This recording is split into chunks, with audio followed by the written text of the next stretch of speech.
I am exhausted from the trade deadline, which I thought was going to be much slower for Major League Baseball and the Cleveland Guardians. Chris Antonetti and his team have certainly earned some rest. They went out and had a busy trade deadline. Now it's up to the players to go out and make this all work. We're going to tell you how it's going to work on today's Locked On Guardians. Parker Messick, Cleveland Guardians. You're listening to Locked On Guardians. You are Locked On Guardians, your daily podcast on the Cleveland Guardians. Part of the Locked On Podcast Network, your team every day. We are thrilled for you to join us here on Locked On Guardians, the only daily Cleveland Guardians podcast that's covering your team every day from the majors, the minors, the draft, and everything in between. And oh boy, we're going to get into roster decisions, the biggest additions, the biggest prospect losses, the Guardians trade deadline grades for today, and how the Guardians are all in on 2026 on this episode. Over on the other side of the mic and the computer screen is Jeff Ellis, host the show for 8 years. I'm Justin Lada. Been here with Jeff for 4 years, and we've both been covering the Guardians minor league system for the last 19 years, and the draft on Jeff as well.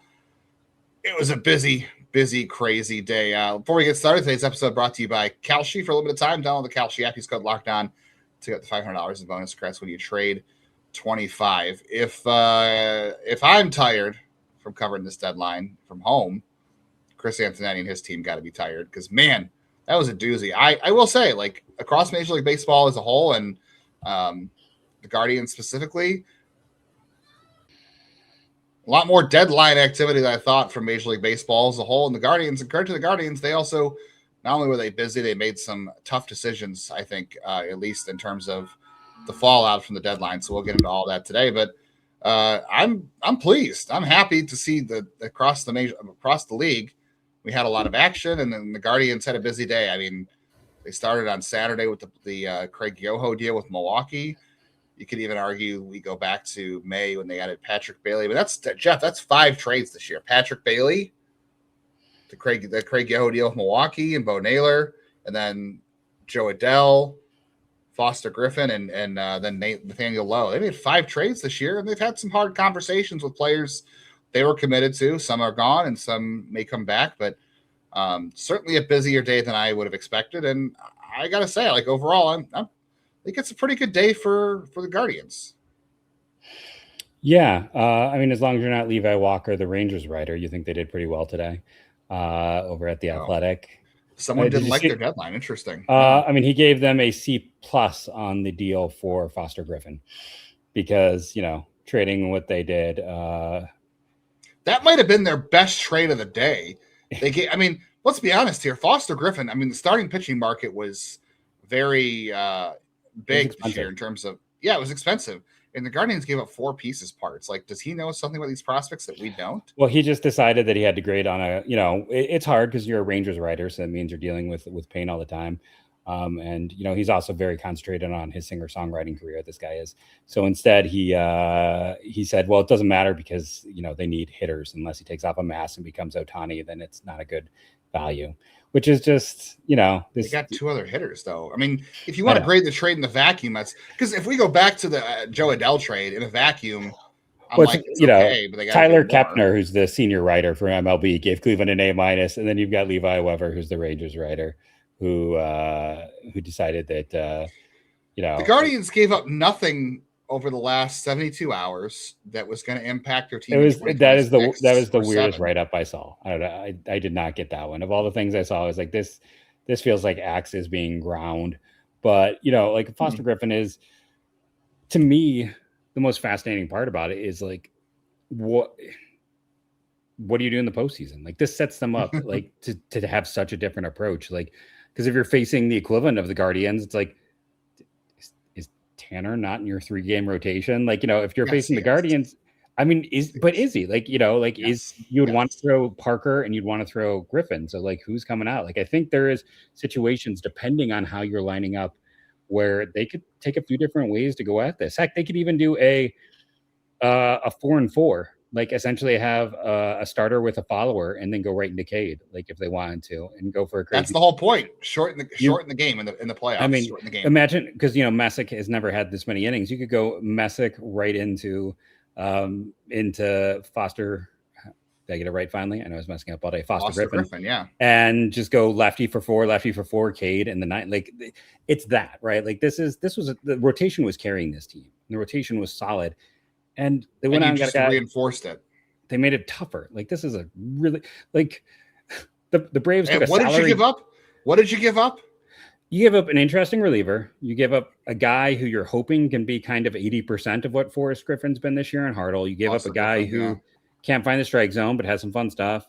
You gave up a great human in Will Dion. But like I saw the Nationals writer was saying like, oh, he'll immediately be the best lefty in their pen. I don't know what the problem is in the Nationals pen. And that's not a knock on Dion, but like Dion was roster fodder for a lot of this. He was a great kid. I am glad for him. I'm glad he's in a situation that sounds like a better situation for him. He worked his tail off to get where he belongs, but he was an up and down guy for Cleveland. Yeah. And then he's right, by the way. I'm looking at their bullpen right now. Yeah. It's not great. It's not good. The focus was the 25-3 strikeout to walk ratio, which I get. Like that's a fantastic strikeout to walk ratio for Will Dion. And again, like wish him nothing but the best. I want him to make me my where it's great kid. Worked his tail off. Has no business getting as far as he has, but that's just like because of the time he's put in. Hartle, and then Nick Mitchell, who I used to be the president of the bandwagon for. Yeah. He's a fourth outfit, which is funny because again, Nick Mitchell and Josh Hartle both came over in that Andres Jimenez deal. I mean, I had Hartle in the 20s, I had Mitchell in the 30s. I didn't rank Vargas because but he's interesting. I wouldn't be shocked if someone told me the Nationals were targeting him if he was the center. Yeah, I agree. I agree because he's a future closer, possibly. He's got that kind of stuff. It's just the slider needs to improve. Anyway, I think the whole point here is the Guardians. I can't give them anything less than an A. And yes, how I look at grading this, maybe you disagree, Jeff, or maybe if you're commenting, you disagree. I look at it, it's multi-pronged. You have to look at it in terms of what the Guardians gave up, what they added, did they address their needs, and B, what else got traded? Like, did they miss out on anybody that I would have rather had? Maybe I would have rather had Taylor Ward than Joe Adell. Ward is an equally bad defender metrically. He's definitely slower than Joe Adell.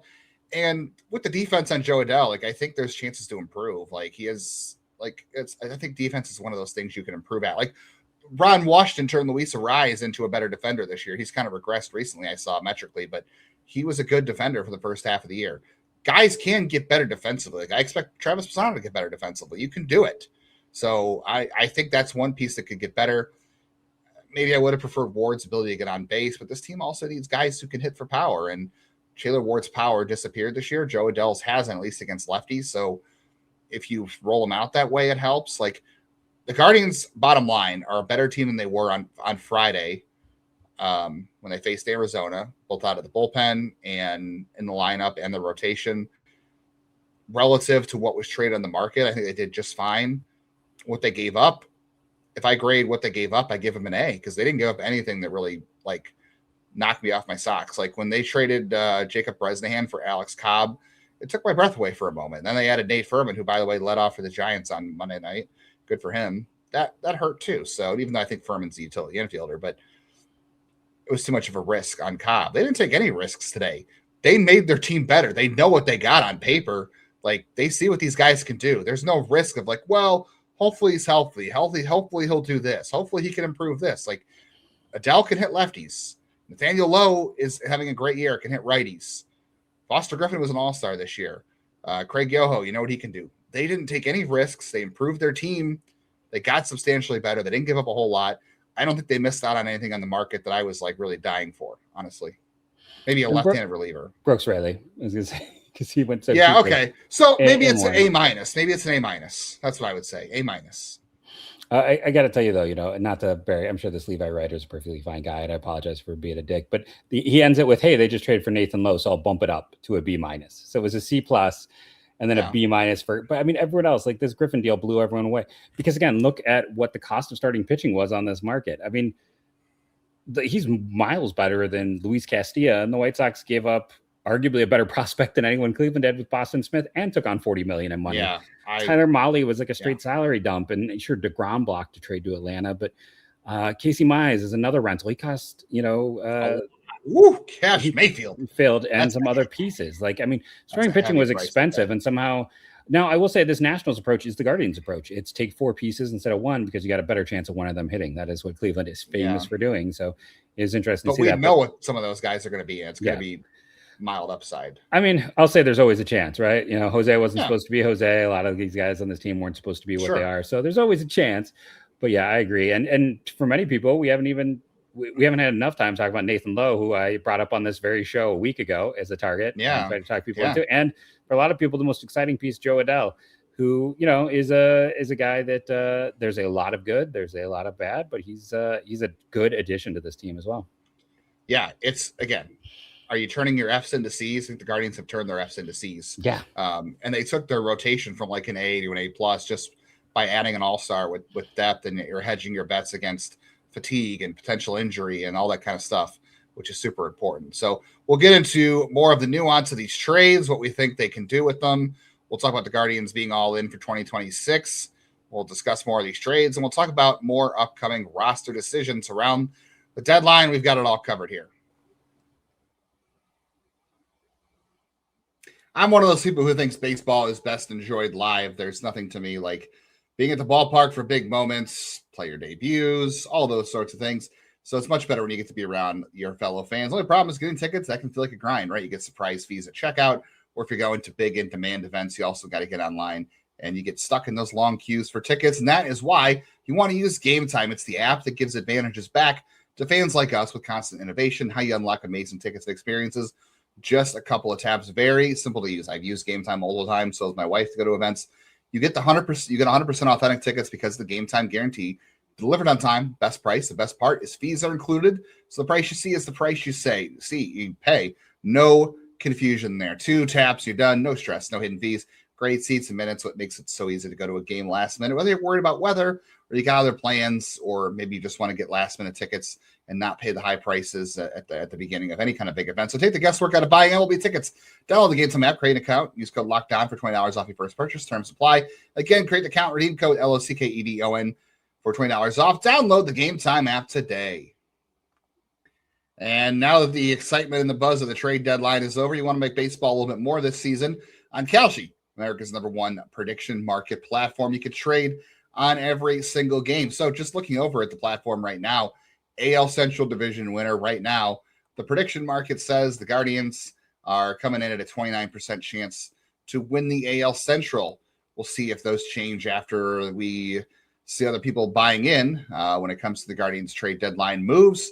But you can jump in right now and check on that 29% prediction market there for the Guardians winning the division. And if that works out, you come back with a pretty nice sum of money. So on Kalshi, you're trading against peers in a live market. There's no house, and as the probability changes, you can buy in and out of your position. So you can trade the pick, the game, and more on Kalshi. Download the Kalshi app. Use code LOCKEDON to get up to $500 in bonus credits when you trade 25K LSHI. Kalshi trade anything 18 plus only. Restrictions, eligibility requirements apply. Event contract trading involves risk.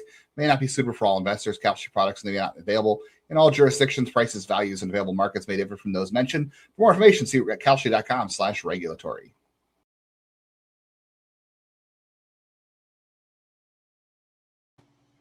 It's a great time to check out the Everydayer Club. Why? Because you get ad-free episodes of the show on all your audio platforms from Locked On Guardians, and you get access to private listener Discord, which includes Jeff, myself, fans of the show, fans of the Guardians, and you also get a Discord channel for every single team out there. So you could discuss all these trades with other teams, and you could have also maybe got some news early when we got it and some reactions early, all that kind of stuff. So check that out at LockedOnGuardians.supercast.com. Check the link in your show notes for more.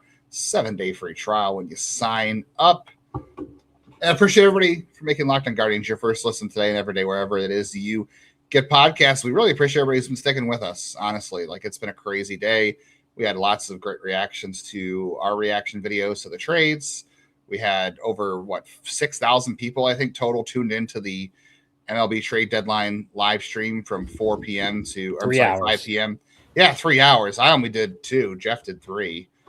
So we appreciate everybody who tuned in to that as well. And we'll be here the rest of the year, see what happens for the Guardians. Okay, so we were getting into, is there any other trades they missed out on that you didn't like you would have preferred? And I just kind of look at the returns. I'm like, okay, if you wanted to add a rotation arm and it's not Foster Griffin, like I prefer Foster Griffin to Robbie Ray. I think Robbie Ray is not that good. The Padres got him. Casey Mize is great, but I'm not paying that price. Kevin Gausman didn't go for that much. I could have been on Kevin Gausman. I think Foster Griffin's having a better year, but Gausman is pretty good. Clay Holmes would have been a big risk for them because he has been out since May, so that would have been a big risk. They got Tyrone Taylor too, but I don't know. I think I'd rather have Joe Adell than Tyrone Taylor. Am I crazy for saying that? No, I think, and I would rather have Foster Griffin than Clay Holmes. Yeah. Oh, agreed for sure. I was just thinking Kevin Gausman. Yeah.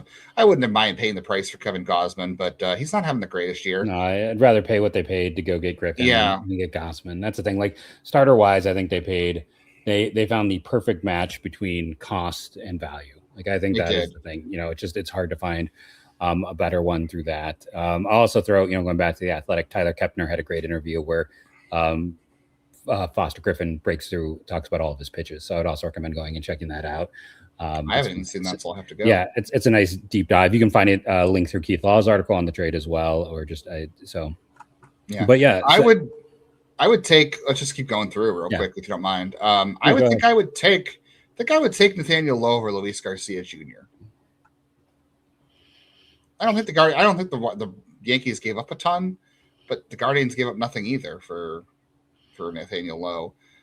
They weren't going to trade for Liam Hicks. They weren't going to trade for Jose Soriano. Liam Hicks went for surprisingly cheap. Like even if he's only a first baseman, it's like, I mean, I would have maybe liked to have been on that. Like if we were looking at a first baseman DH, like Liam Hicks is probably a better defender than anyone we have right now. First, with the two options we have there, I would not have been opposed to Liam Hicks as a first baseman. I think I prefer. I can't believe I'm saying this, but I think I prefer, especially given the cost.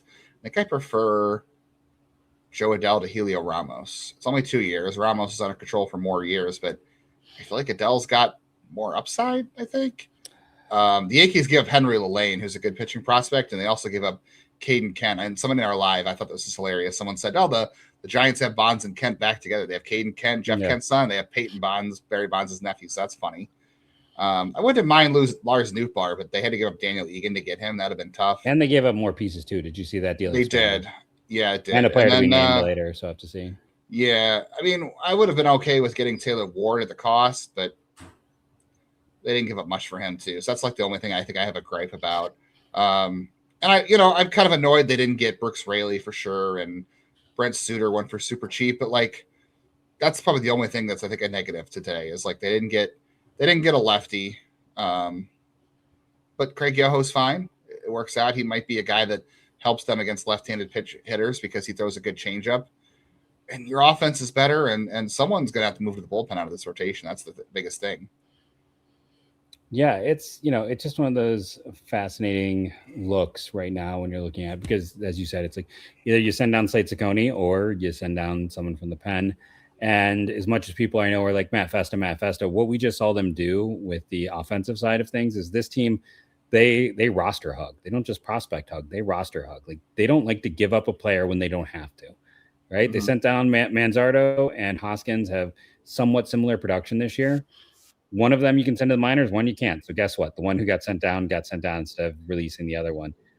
I'm betting we'll see Matt Festa still here with Ciccone in the bullpen, or sent down, or Franco Alemán sent down. And the one thing with Franco Alemán too is that his arm angle is kind of similar somewhat to Craig Yoho. So if they're trying to build a little bit more diversity, it kind of makes more sense if he's the one that goes down. We'll see, but I'm betting it's not Festa. I know everyone wants it to be Festa, but it probably not. Like they don't need to open a 40-man spot. Sean Armstrong is not coming back this year. Like that, fact, I didn't even think about the fact that he could be 60-man makes me a little embarrassed, if I'm being honest, with the deadline getting around. They should have already known that. Well, yeah, they don't have to cut anyone. They're in a position. It's just like, okay, what arm? They're debating. It's nothing has been set or done officially. So I'm curious to see where they go. But yeah, they have a lot of roster decisions ahead of them. At least one of them for the rotation and the bullpen. I mean, they made some tough calls, I would say, on Monday with all these trades. Like, again, I don't think they gave up anything that hurts them. Like you said, Jacob Cozart to me, backup catcher in the future, good defender. I initially didn't love. It really wasn't about. I didn't like Adell as much at first. It wasn't really about the cost of Cozart. I think maybe the biggest thing is like, could you have used Cozart in a bigger package to get someone better?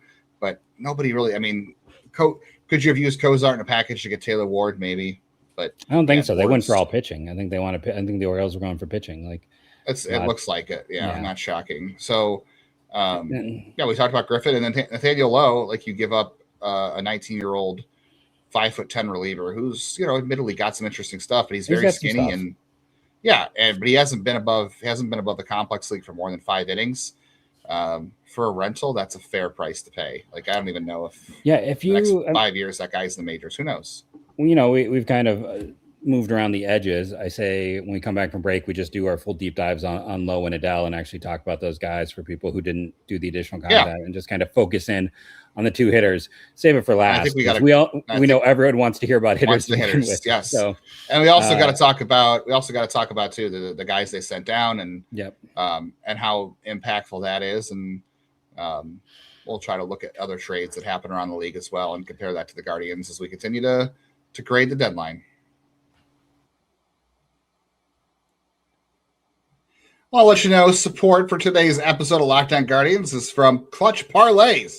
If you're someone who's betting on the big game, player props, you want to build your next parlay, you want to have all the information that makes the difference. You track odds across sports books like FanDuel. You can find value picks, build parlays, tracking bets, analyzing performance. Clutch Parlays gives you the tools to make every wager with more confidence. What really stands out about the site, it's very deep and accessible, and it's got all the information. You're not just kind of putting odds together willy-nilly. They have pregame analysis, live predictions, bet tracking, analytics from a bunch of different places.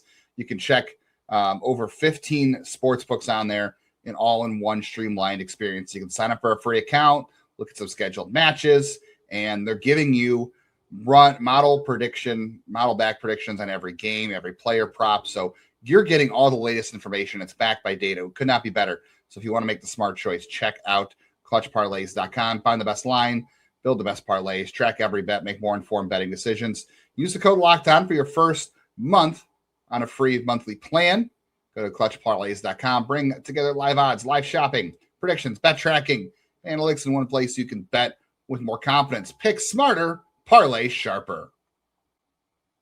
And before we get to the rest of today's show, it's time for the Everyday Icon, presented by Stance at the official sock partner of Major League Baseball. Stance knows greatness is not built in a single moment. It's earned over consistency, preparation, showing up each day. And each week we recognize one player whose performance embodies those same qualities. I got to give it today to Chris Antonetti in the Guardians front office, right?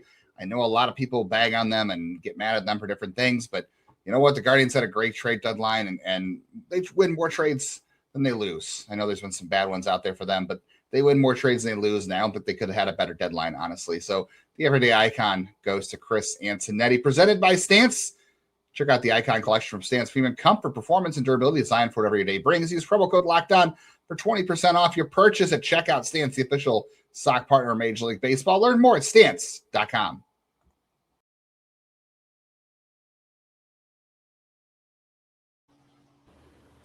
If you subscribe on YouTube and hit the bell, you would have been notified of a bonus episode on Saturday. All of reaction videos from Jeff and I to all these trades that happened, 5 of them or 4 of them total from Saturday to Monday.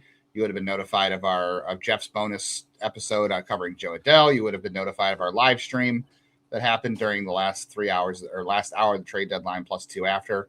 And if you auto download all your favorite audio platforms too, you get the same stuff except for the live version of the show. Sometimes that's hard to convert, but you keep the show in your feed too. We've had a lot of content lately, so that's the best way to keep up. And it's also the best way to support the show. And we appreciate all of you. Otherwise, Jeff and I are just talking to each other, which we enjoy doing, but it's much more fun with you. All right, Jeff, you want to share a little bit more about Adell and Lowe? The only input I have left that I haven't really covered so far I thought was interesting is that I found this very interesting is that we know the Guardians are not good against changeups, right? This year they've struggled against changeups. They've also struggled like crazy with runners in scoring position. So Joe Adell, if he's a platoon hitter against changeups, he's not going to help there. 143 average, 216 expected batting average, 250 slugging, 187 weighted on base average. Not great against left-handed changeups, but with runners in scoring position this year, Joe Adell is hitting 327 with a 355 on base and a 510 slug and a 138 WRC plus. So Joe Adell has been delivering in the clutch. And then Nate Lowe, Jeff, against changeups, hitting 242 with the 515 slug and a 348 expected weighted on base average. And with runners in scoring position this year, Nate Lowe, 316, 418, 474 for a 142 WRC plus. So Nate Lowe is going to help against right-handed changeups. He's going to help against runners in scoring position. Joe Adell, changeups might hurt him, but runners in scoring position generally works out well for him. Yeah, when you're looking overall what these two guys can do, so Joe Adell he makes the highlight plays, but he's not a great defender. Let's just put that on Front Street. Let's be honest about that with everyone out there. It's a net negative. He takes bad routes. He doesn't get good jumps. He's a great athlete. That's why he can steal, baseballs. He runs well. There's all these, and he is literally the worst hitter on this team in terms of production against right-handed pitching. Literally the worst hitter on the entire team. It's not even close. And last year is the only year he even approached average in it. And that 37 home runs, he's never getting to again. Let's also be honest about that. That was that breakout year, the 1 year type of deal. He's not getting back to that number, but he's still valuable to this team in particular. And the reason he's valuable to this team in particular is this team has had some glaring issues. One, the left-handed pitching. Two, hitting the ball hard, getting home runs. And three, the runners in scoring position that you mentioned. Adell, at the point they acquired him, became the player with the best high leverage data of any hitter on this team. He also became the home run leader on this team. And, he hits lefties well. He was 23rd best in baseball, right behind Jose. So he does three things this team needs. And then I'll throw two other minor stats. One, he had a 102 WRC plus on the road and 84, I think, at home. So he's much better on the road, was not hitting well in LA. And two, he plays for the Los Angeles Angels of Anaheim, the worst run team in professional baseball.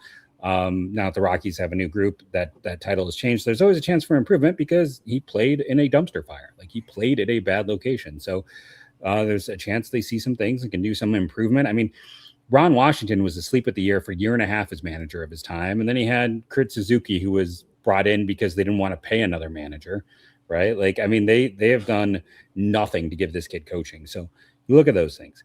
Now, you can't just make him a platoon bat because we talked about this on the live. Guys need a lot of at-bats to stay fresh, but he should probably play about 70 to 80% of the at-bats a week. Have him sit against tough righties because he is getting eaten alive by right-handed pitching. And, he's going to hit for power, move him up against lefties, move him down. And then, be prepared maybe to if he's playing more, to do some defensive replacements late. But again, they went and got a guy at a relatively low price. Cozart was the highest ranked prospect that I had traded from my list, but he's still in the 20s. And they traded 1 for 1 to get 1.5 years of control of a guy who kind of fills a lot of issues they were deficient in. That's good management. Mm-hmm. That's a solid, that's a C plus B minus trade. That's in my opinion. Yeah. It's a solid. I would probably give a solid B. Maybe I'm just feeling way generous. And then Nathan Lowe, go look at that dude's Savant page. He has just hit everything. It's almost a perfect profile. It's he can strike out, but he doesn't whiff, so he's probably passive.